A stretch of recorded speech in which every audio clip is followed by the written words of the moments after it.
What's up everyone, John Rittinger from Techno Buffalo here, and I want to give you my first impressions of the BlackBerry Passport. I've been using it for the better part of a week. It's a really unique device and one of the first in this form factor that I've ever seen, so there's a lot to talk about. Let's go ahead and get started.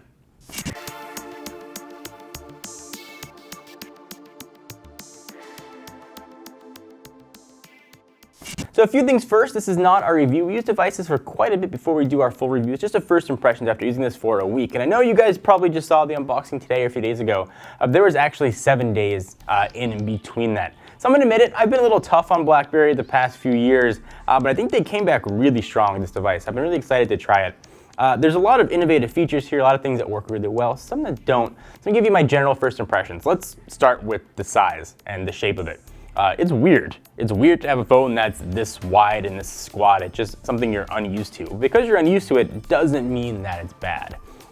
So first, reading text is great. You can get a huge line of text because the screen is markedly wider than anything else out there, but it also gets a little bit squashed because it's not as tall as anything else out there. It also means because it's a square, you don't really need to worry about rotating it because it's the same both ways. You're either gonna love it or you're going to not love it. I really liked it and I got used to it very, very quickly. And I found myself just adapting everything I did to the square screen. So I think that BlackBerry might actually be onto something. In fact, I'm surprised nobody else has tried this design before. They did a few things interesting here. So you've got a keyboard. BlackBerry's been known for a keyboard. I think they've done an incredible job with this device. So the keys are wider because the device is actually wider. But if you notice, there's no fourth row here, which I found to be kind of interesting. The fourth row is actually dynamic and shows up on top. And if it'll sort of adjust depending on what you need. If you're typing an email, it'll show you your period and the comma and semicolons. If you're putting in your email address, it'll show the @ and the .com. It's dynamic and learns what you're doing, which I found to be surprisingly helpful. In fact, maybe surprised that no one else had done that before either. The keyboard also has a few new tricks in it. You can use it almost as a trackpad. If you're scrolling through email or a website, you can scroll up and down on the keyboard and it'll scroll up and down, and it works incredibly well and is really responsive. The spacebar key is kind of nestled in between the V and the B, which took longer to get used to than anything else out there. It's a small spacebar key and having it inside of the actual keyboard was a little bit strange and a little bit weird.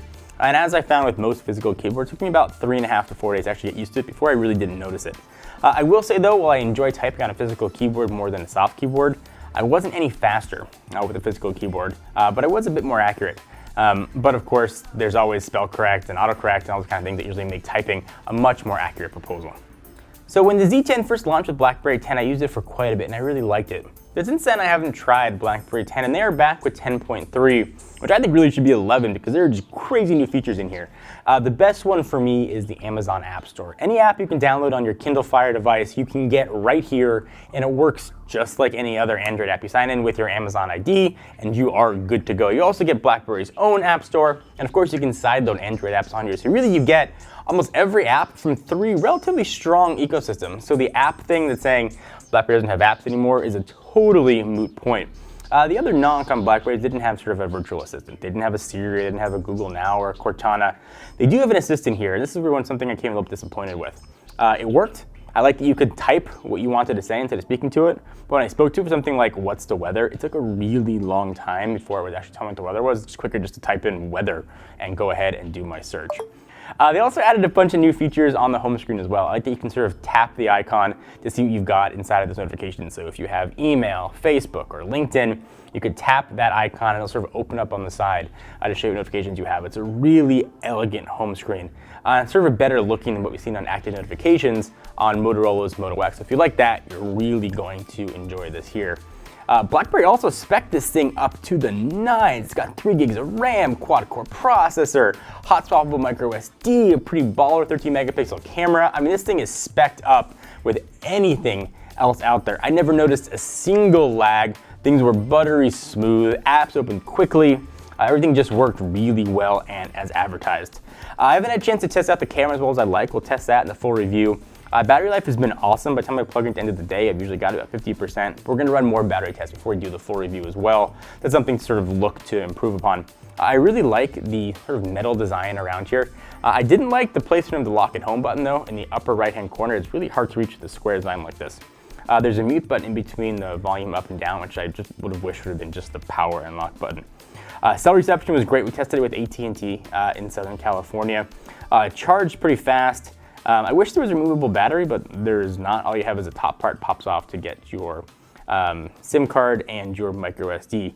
But overall, I think BlackBerry has done an incredible job. I think the Passport is going to be the device that gets them not only back into corporate, but also top of mind with consumers.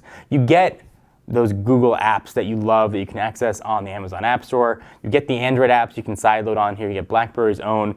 But again, anything you guys want to see in the full review, let us know. We'll be sure to cover it. Just sort of a general thoughts and first impressions after using the device for a few days. Anyway, guys, until next time, I'm John Ranger from Techno Buffalo. See you guys next video. Bye-bye. Thank you guys for watching. I hope you enjoyed. We love technology here. If you do too and you want to see what's next, of course, hit the big subscribe button down below to get the latest videos from Techno Buffalo. And we just launched our new Twitch channel, so if you want to see us game, albeit sometimes a little bit horribly, check us out at twitch.tv/technobuffalo.